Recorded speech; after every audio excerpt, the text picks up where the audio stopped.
ये कहानी battleship island की है, एक ऐसी जगह जहां दूसरी जंग अजीम के दौरान हजारों कोरियन और चाइनीज मजदूरों पर नाकाबिले बर्दाश्त जुल्म किए गए। उन्हें झूठे वादों और रोशन मुस्तकबिल के ख्वाब दिखाकर इस जजीरे पर लाया गया, लेकिन यहाँ आने के बाद उनका सामना सिर्फ भूख, मजदूरी, तशद्दुद और मौत से हुआ। कहानी की शुरुआत ली कांग से होती है। वह कोरिया का एक जैज बैंड लीडर है, अक्लमंद है, बात करना जानता है और मुश्किल हालात में भी अपना रास्ता निकाल लेता है। उसकी एक छोटी सी बेटी सोही भी उसके साथ रहती है। बाप की ट्रेनिंग की वजह से वह उनके बैंड की छोटी डांसर बन चुकी होती है। एक दिन ली अपने पुलिस वाले दोस्त से मुलाकात करता है। बातों बातों में वह बताता है कि उसकी माली हालत कुछ खास अच्छी नहीं चल रही। दोस्त उसे मशवरा देता है कि जापान के एक छोटे से आइलैंड पर मजदूरों की भर्ती हो रही है। कहते हैं बस 2 या 3 साल काम करो और इतने पैसे कमा लोगे कि आराम से अपना घर खरीद सको। काम भी आसान है और रहने की सहूलत भी अच्छी मिलेगी। अपने दोस्त पर भरोसा करते हुए ली इस ऑफर को कबूल कर लेता है। वह भारी फीस देकर अपनी बेटी और पूरे बैंड के साथ जापान के लिए रवाना हो जाता है। लेकिन सफर शुरू होते ही उसे अंदाजा हो जाता है कि कुछ ना कुछ गलत जरूर है। जहाज के अंदर इंतहाई घटिया हालात होते हैं। हर तरफ गंदगी, उल्टियां और सैकड़ों लोग चंद टॉयलेट शेयर करने पर मजबूर होते हैं। इसी दौरान 7 स्टार नाम का एक गुंडा किसी से झगड़ा कर बैठता है। माहौल इतना गर्म हो जाता है कि जापानी सिपाही पानी की तेज धार से सबको काबू में लाते हैं, लेकिन 7 स्टार फिर भी नहीं मानता। आखिर एक औरत माल न्योन उसे रोककर मामला ठंडा करती है। अगली सुबह जहाज जापान के बंदरगाह पर पहुंचता है। ली को लगता है कि अब उसकी नई जिंदगी शुरू होने वाली है, मगर असल में उसका सबसे बड़ा खौफनाक ख्वाब अब शुरू होने वाला था। वह अपने दोस्त की दी हुई रिकमेंडेशन लेटर एक जापानी ऑफिसर को दिखाता है और कहता है कि उसकी पहचान ऊपर तक है, लेकिन ऑफिसर उसकी बात सुनने की भी जरूरत महसूस नहीं करता। जब ली नीचे देखता है तो उसके पांव के नीचे उसी जैसे दर्जनों रिकमेंडेशन लेटर्स बिखरे पड़े होते हैं। उसी लम्हे उसे समझ आ जाता है कि वह धोखा खा चुका है। अब वापस लौटने का कोई रास्ता नहीं था। उसे मजबूरन अगले जहाज पर बिठा दिया जाता है। कुछ देर बाद दूर समंदर में एक अजीब सी चट्टान नजर आती है। दूर से देखने पर वह बिल्कुल किसी जंगी जहाज की तरह लगती है, इसीलिए लोग उसे बैटलशिप आइलैंड कहते हैं। इसका असल नाम हाशिमा आइलैंड था। यह असल में जापान की समुद्री कोयले की माइन थी। जैसे ही जहाज किनारे लगता है, जापानी सिपाही बिना किसी वजह के नए आने वालों को डंडों से पीटना शुरू कर देते हैं। ये उनका पहला पैगाम था कि अब यहाँ सिर्फ उनका कानून चलेगा। इसके बाद औरतों और बच्चों को मर्दों से अलग कर दिया जाता है। ली भी मजबूरन अपनी बेटी से जुदा हो जाता है। औरतों को मेडिकल रूम ले जाया जाता है। वहाँ उनका मेडिकल चेकअप सिर्फ इसलिए होता है ताकि देखा जा सके कि उन्हें कोई बीमारी तो नहीं। जो सेहतमंद होती हैं उन्हें जबरदस्ती मिलिट्री कंफर्ट वुमेन बना दिया जाता है। माल न्योन के जिस्म पर टैटू देखकर जापानी अफसर उसे भी जलील करते हैं। उसे सबके सामने बेइज्जत किया जाता है। दूसरी तरफ तमाम मर्दों को एक मैदान में जमा किया जाता है। उनसे उनकी हर चीज छीन ली जाती है। ली कांग ओक अपनी पहचान बनाने के लिए फौरन अपने बैंड के साथ परफॉर्मेंस शुरू कर देता है। उनकी म्यूजिक सुनकर एक जापानी ऑफिसर मुतासिर होता है और पूछता है, क्या तुम जापानी मिलिट्री सॉन्ग बजा सकते हो? ली फौरन हाँ कर देता है और पूरी मेहनत से जापानी मिलिट्री एंथम बजाता है। इसी परफॉर्मेंस की वजह से कैंप का चीफ उस पर तवज्जो देता है। फिर वह एक लंबी तकरीर करता है। वह कहता है कि सबको काम के बदले तनख्वाह मिलेगी, लेकिन असल सच कुछ और ही था। जापान ने उन सबको ऊंची तनख्वाह का झूठ बोलकर यहाँ बुलाया था। उनकी रिहाइश, खाना, कपड़े और हर जरूरत का पैसा उनकी सैलरी से काट लिया जाता था और जो थोड़ा बहुत बचता वह भी जापानी एडमिनिस्ट्रेशन के पास अमानत के नाम पर रख लिया जाता। मजदूरों को टूटे फूटे हॉस्टलों में रखा जाता। खाने के नाम पर घटिया और नाकाफी गिजा दी जाती। और सबसे बड़ी बात, आइलैंड पर कदम रखते ही हर मर्द को फौरन कोयले की माइन में उतरकर काम शुरू करना पड़ता। मजदूरी नहीं, यह असल में गुलामी थी। कोरियंस पर काबू और नजर रखने के लिए जापानी अफसरों ने उन्हीं के दरमियान से एक आदमी को सुपरवाइजर बना दिया, लेकिन 7 स्टार को यह फैसला बिल्कुल पसंद नहीं आया। उसका कहना था कि अगर कोई लीडर बन सकता है तो वह खुद है। इसीलिए उसने जापानी ऑफिसर के सामने चैलेंज रख दिया। उसने कहा कि अगर वह मौजूदा सुपरवाइजर को हरा दे तो लीडर उसे बनाया जाए। जापानी अफसर को यह तमाशा पसंद आया और उसने फौरन इजाजत दे दी। दोनों के दरमियान जबरदस्त हाथापाई शुरू हो गई। 7 स्टार धीरे धीरे भारी पड़ने लगा और जब वह आखिरी वार करने ही वाला था तभी एक बुजुर्ग कोरियन हक चोल बीच में आ गया और लड़ाई रुकवा दी। हक चोल इन तमाम कोरियन मजदूरों में बहुत इज्जत रखता था। आइलैंड पर आने से पहले वह सियासी काम करता था और यहाँ आने के बाद भी उसने अपने लोगों की रहनुमाई का जिम्मा संभाल लिया। वह हर मौके पर जापानी अफसरों के सामने अपने हमवतनों के हुकूक की बात करता था। अब कहानी सोही की तरफ बढ़ती है। उसे कैंप के चीफ की तरफ से रखी गई एक महफिल में ले जाया जाता है। वहाँ बाकी कोरियन औरतों को जबरदस्ती मेहमानों की खिदमत और उनकी खुशामद पर मजबूर किया जाता है। इतनी छोटी बच्ची यह सब देखकर बुरी तरह घबरा जाती है। इसी दौरान ग्रामोफोन से एक गीत बजना शुरू होता है। ये वही गीत था जो सोही कोरिया में गाया करती थी। अपनी इज्जत बचाने के लिए वह फौरन स्टेज पर चढ़ जाती है और पूरे हौसले के साथ गाना और डांस करना शुरू कर देती है। उसकी मासूमियत और टैलेंट देखकर कैंप का चीफ बहुत मुतासिर होता है, लेकिन उसकी दिलचस्पी सिर्फ उसकी कला तक महदूद नहीं थी। उसके इरादे कुछ और ही थे। चीफ ली कांग को भी बुलवा लेता है। काफी दिनों बाद बाप और बेटी की मुलाकात होती है। जब ली अपनी छोटी सी बेटी को मेकअप और सजावट के साथ देखता है तो उसका दिल टूट जाता है, लेकिन मजबूरी के आगे वह अपना दर्द छुपाकर मुस्कुराने की कोशिश करता है। उस दिन के बाद ली और उसके बैंड के लोगों को माइन में उतरना नहीं पड़ता। अब उनका काम सिर्फ जापानी अफसरों की महफिलों में म्यूजिक बजाना होता है। मगर दूसरी तरफ माइन के अंदर एक बहुत बड़ा हादसा पेश आ जाता है। कुछ मजदूरों की गलती से कोयला ले जाने वाली ट्रॉली बेकाबू हो जाती है। एक जवान मजदूर फौरन उसकी जद में आकर जान से हाथ धो बैठता है। ट्रॉली इलेक्ट्रिक वायर्स से टकरा जाती है। चिंगारी गैस के कांटेक्ट में आती है और देखते ही देखते माइन के अंदर शदीद धमाका हो जाता है। आग तेजी से फैलने लगती है। जब कैंप के चीफ को इस हादसे की खबर मिलती है तो वह गुस्से से पागल हो जाता है, क्योंकि जिस हिस्से में आग लगी थी वहां सबसे ज्यादा कोरियन मजदूर काम कर रहे थे। नुकसान रोकने के लिए चीफ एक इंतहाई बेरहम फैसला करता है। वह हुक्म देता है कि माइन के एंट्री पॉइंट को धमाके से उड़ा दिया जाए ताकि आग आगे न फैल सके, चाहे अंदर फंसे हुए मजदूर जिंदा ही क्यों न दफन हो जाएं। लेकिन उसे अचानक याद आता है कि यून हक चोल भी उसी माइन के अंदर मौजूद है। वह अच्छी तरह जानता था कि अगर यून मर गया तो बाकी कोरियन मजदूर बगावत कर देंगे, इसीलिए फौरन उसकी रेस्क्यू का हुक्म दिया जाता है। लेकिन माइन के अंदर फंसे हुए लोगों को बाहर की किसी बात का इल्म नहीं होता। अब उन्हें अपनी जान खुद बचानी। काफी तलाश के बाद उन्हें दूसरी माइन की तरफ जाने वाला एक रास्ता मिलता है, मगर उसका दरवाजा किसी सूरत नहीं खुलता। हर शख्स मायूस हो चुका होता है। तभी वू यंग एक खतरनाक प्लान पेश करता है। उसका कहना था कि अगर एक्सप्लोसिव की मदद से गैस को ब्लास्ट किया जाए तो दीवार टूट सकती है और नया रास्ता बन जाएगा। ये बहुत खतरनाक था, लेकिन इसके सिवा कोई और रास्ता भी नहीं था। वू यंग खुद वॉलंटियर करता है। वह एक्सप्लोसिव्स के पास एक ट्रॉली पर बैठ जाता है जिसके साथ एक लंबी रस्सी बंधी होती है। प्लान यह था कि ब्लास्ट से पहले वह सिग्नल देगा और बाहर खड़े लोग रस्सी खींचकर उसे फौरन वापस निकाल लेंगे। आखिरकार प्लान काम कर जाता है। रास्ता खुल जाता है और फंसे हुए मजदूर जिंदा बाहर निकल आते हैं, लेकिन इस बचाव की कीमत बहुत महंगी पड़ती है। कई लोग शदीद जख्मी हो चुके होते हैं। हॉस्पिटल में हक चोल फौरन ऐलान करता है कि जापानी हुकूमत को इस हादसे का मुआवजा देना ही पड़ेगा। उसकी यह बात सुनकर तमाम कोरियन मजदूर उसके हक में जोर जोर से नारे लगाने लगते हैं। लेकिन धमाके के बाद भी असल तकलीफ सिर्फ गरीब कोरियन मजदूरों को ही उठानी पड़ती है। उसी रात 7 स्टार एक शराब खाने में जाता है। वहां वह देखता है कि एक जापानी आदमी माल न्योन को जलील कर रहा है। 7 स्टार बिना कुछ सोचे फौरन उस आदमी की पिटाई कर देता है। फिर वह माल न्योन को ऊपर एक कमरे में ले जाता है। माल न्योन को लगता है कि शायद 7 स्टार भी बाकी मर्दों की तरह उसे जबरदस्ती इस्तेमाल करेगा, लेकिन 7 स्टार सिर्फ उससे बात करना चाहता था। दूसरी तरफ वू यंग चुपके से हक चोल से मिलता है। यहीं पता चलता है कि वू यंग असल में एक सीक्रेट एजेंट है। उसकी तंजीम को खबर मिल चुकी थी कि अमेरिका एटॉमिक बम तैयार कर रहा है और जापान की शिकस्त अब सिर्फ वक्त की बात रह गई है। हक चोल कोरियन सियासत में एक अहम शख्सियत माना जाता था, इसीलिए तंजीम चाहती थी कि जापान की शिकस्त के बाद वह कोरिया के सियासी मुस्तकबिल में अपना किरदार अदा करे। इसी मकसद के लिए वू यंग को बैटलशिप आइलैंड भेजा गया था। दोनों एक दूसरे की पहचान की तस्दीक करते हैं और फिर भागने का प्लान बनाना शुरू कर देते हैं। इधर ली भी एक बहुत मुश्किल फैसले का सामना कर रहा होता है। माइन के धमाके के बाद कैंप के चीफ को उसके अफसरों की तरफ से सख्त डांट पड़ती है। उसे मालूम होता है कि उसका सीनियर अफसर कम उम्र लड़कियों का शौकीन है, इसीलिए वह ली की बेटी सोही को उस अफसर के हवाले करने का प्लान बनाता है। जब वह यह बात ली को बताता है तो उसका खून खौल उठता है, लेकिन मजबूरी की वजह से वह जाहिरी तौर पर हाँ कर देता है। अंदर ही अंदर वह सिर्फ वक्त हासिल कर रहा होता है। इसी दरमियान भागने के प्लान में एक नया मौका मिलता है, क्योंकि ली के जापानी स्टाफ से अच्छे ताल्लुकात होते हैं। वू यंग उसके पास आता है। वह उससे पोस्ट ऑफिस की चाबी हासिल करने में मदद मांगता है। और बदले में मोटी रकम देने की भी पेशकश करता है। ली जब वायरलेस मशीन का जिक्र सुनता है तो उसे अंदाजा हो जाता है कि मामला सिर्फ फरार का नहीं, कुछ और भी है। वू यंग पहले सच बताने से इनकार करता है, लेकिन ली उसे धमकी देता है कि अगर असल मकसद नहीं बताया तो वह सब कुछ चीफ को बता देगा। मजबूरन वू यंग अपना मिशन खोल देता है। उसका मकसद हक चोल को जिंदा आइलैंड से निकालना था। इसी दौरान कुछ जापानी सिपाही उनके करीब से गुजरते हैं। ली अपनी हाजिर जवाबी से फौरन बात बदल देता है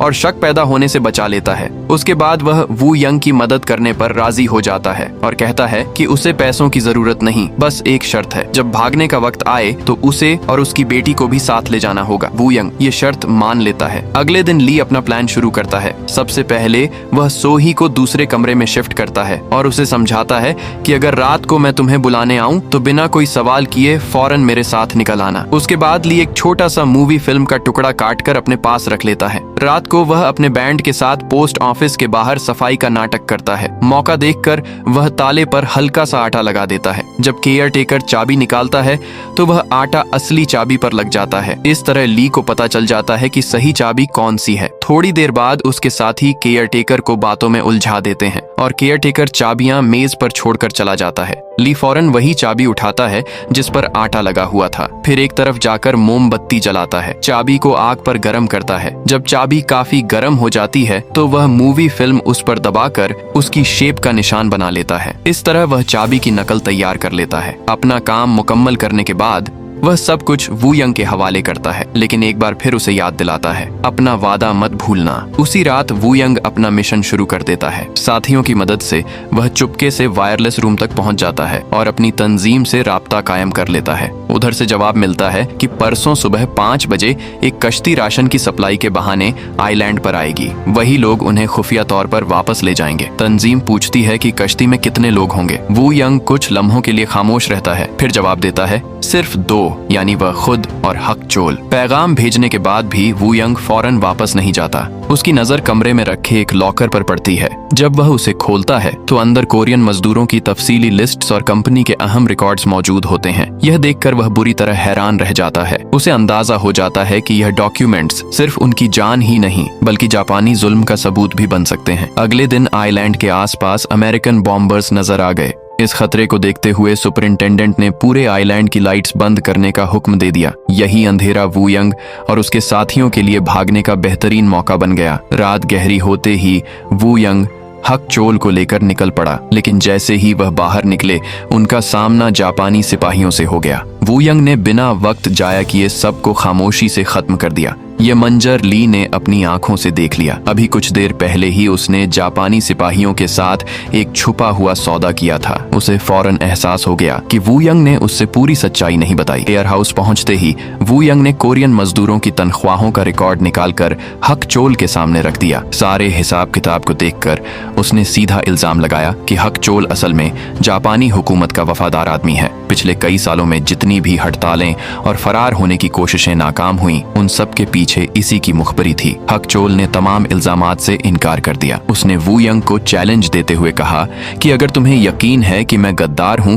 तो इसी वक्त गोली चला दो। दोनों की बहस अभी चल ही रही थी कि ली अपनी बेटी के साथ वहां आ पहुंचता है और वू यंग पर धोखा देने का इल्जाम लगा देता है। मौका देखते ही हक चोल ने बात का रुख बदल दिया। उसने गो यंग को अमेरिकन जासूस करार देते हुए सबको उसके खिलाफ भड़काना शुरू कर दिया। इतने में उसके आदमी अंदर घुस आए और सोही को बंदी बना लिया। गो यंग ने बिना घबराए तनख्वाहों वाला रजिस्टर जमीन पर फेंक दिया और सबसे कहा कि खुद देख लो असल सच क्या है। फिर उसने बंदूक सीधी हक चोल की तरफ तान दी, लेकिन उसी लम्हे एक जबरदस्त धमाका हुआ। अमेरिकन फौज ने बैटलशिप आइलैंड पर हवाई हमला शुरू कर दिया था। अफरा तफरी का फायदा उठाकर यून हक चोल ने गो यंग की बंदूक छीन ली, जबकि उसके आदमी गो यंग से उलझ गए। इधर ली रजिस्टर उठाकर अपनी बेटी के साथ वहां से निकल गया। लड़ाई के दरमियान गो यंग को एक और बंदूक मिल गई, लेकिन जब उसने फायर करना चाहा तो पता चला कि उसमें गोली ही नहीं थी। इसी मौके का फायदा उठाकर यून हक चोल ने उसे जख्मी कर दिया। इसके बाद गो यंग सबकी नजरों से गायब हो गया। थोड़ी देर बाद यून हक चोल ने अपने ही एक आदमी को गोली मार दी ताकि कोई गवाह जिंदा न रहे। इस हरकत ने उसके गद्दार होने पर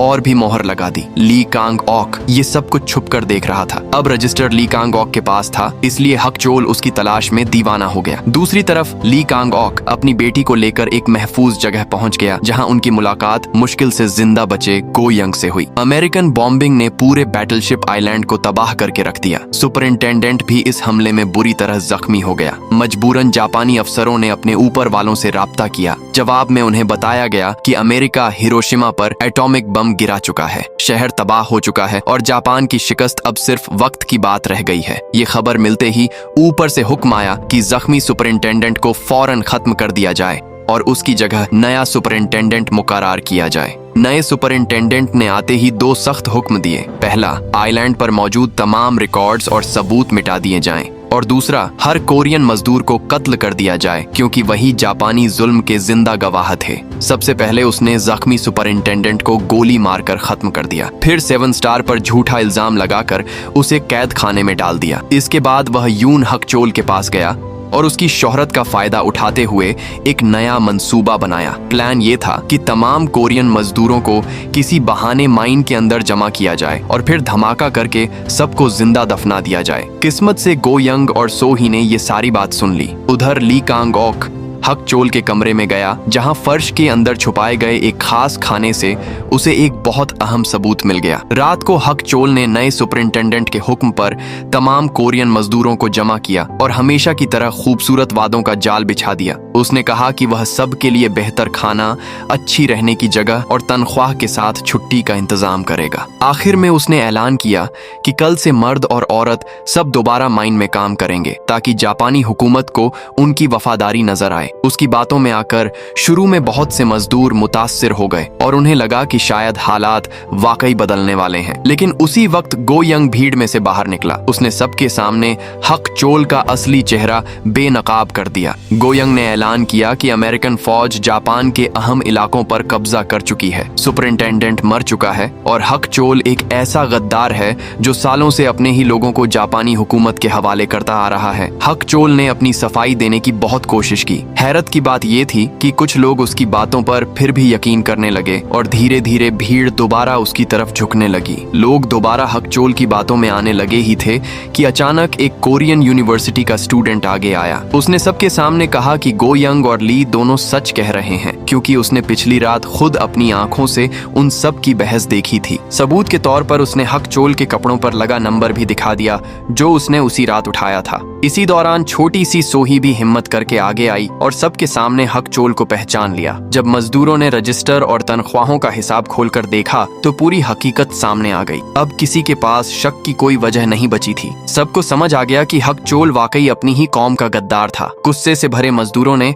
उसे उसके अंजाम तक पहुंचा दिया। हक चोल के खत्म होते ही अब सबसे बड़ा सवाल ये था कि बैटलशिप आइलैंड से जिंदा निकला कैसे जाए। गो यंग ने बताया कि जेट्टी पर कोयला ले जाने वाली एक ट्रांसपोर्ट शिप खड़ी है। अगर सब मिलकर उस तक पहुंच जाएं तो इसी के जरिए आइलैंड से निकल सकते हैं। कुछ लोगों ने इस प्लान पर एतराज किया। उनका कहना था कि अगर रास्ते में जापानी फौज ने देख लिया तो सबका कत्ल कर दिया जाएगा। गो यंग ने जवाब दिया कि आइलैंड पर तैनात ज्यादातर सिपाही कमजोर और बेकार करार दिए जा चुके हैं। अगर मजबूरी में मुकाबला हुआ तो डरने के बजाय हिम्मत से लड़ना होगा। कुछ लोग अब भी जापानी अफसरों से बातचीत करने के हक में थे, लेकिन अक्सरियत ने इस तजवीज को रद्द कर दिया। आखिरकार फैसला हुआ कि सब मिलकर फरार होंगे, जबकि जो लोग इस प्लान के खिलाफ थे उन्हें फिलहाल रोक दिया गया ताकि कोई जाकर जापानी फौज को खबर न दे सके। ली की नजर अचानक इस बात पर गई कि 7 स्टार के सारे साथी गायब हैं। उसे डर हुआ कि कहीं वह मुखबरी करने ना चले गए हों। तब मोजा ने बताया कि वह लोग असल में कैद किए गए 7 स्टार को छुड़ाने निकले हैं। वक्त बहुत कम था, इसीलिए गो यंग ने फौरन ऑपरेशन शुरू करने का फैसला किया। उसने सबको डायनामाइट और डेटोनेटर्स तैयार रखने को कहा ताकि जरूरत पड़ने पर इस्तेमाल किए जा सकें। साथ ही कुछ लोगों को वेयरहाउस से पेट्रोल चुराकर लाने का हुक्म दिया। इसके बाद गो यंग और उसके साथियों ने ट्रांसपोर्ट शिप तक का रास्ता साफ कर दिया और इवैक्यूएशन प्लान का आगाज हो गया। सबसे पहले औरतों और बच्चों को निकाला गया। उन्हें कोल कन्वेयर बेल्ट के जरिए शिप तक पहुंचाना था, लेकिन सफर के शुरू होते ही उनका सामना जापानी पेट्रोल से हो गया। ली ने अपनी समझदारी से उन सिपाहियों को खामोशी से काबू कर लिया और काफिला आगे बढ़ गया। जब सब कन्वेयर बेल्ट के पास पहुंचे और लोगों को एक एक करके शिप तक भेजने की तैयारी हो रही थी, उसी वक्त एक नई मुसीबत टूट पड़ी। आइलैंड पर रहने वाले कुछ जापानी लोग जो कोरियन मजदूरों से नफरत करते थे, उन्होंने उनकी बस्ती को आग लगा दी। आग के शोले देखते ही जापानी फौज होशियार हो गई। 2 सिपाही जांच के लिए पहुंचे, मगर गो यंग ने फौरन उन्हें खत्म कर दिया। लेकिन गोलियों की आवाज ने पूरे आइलैंड को हिला दिया। अब जापानी फौज पूरी ताकत के साथ बाहर आ चुकी थी और एक खूनी जंग शुरू हो गई। गो यंग चंद बहादुर कोरियन मजदूरों के साथ मोर्चा संभाले खड़ा रहा ताकि बाकी लोग भाग सकें। इसी दौरान 7 स्टार भी अपने साथियों के साथ वापस आ गया।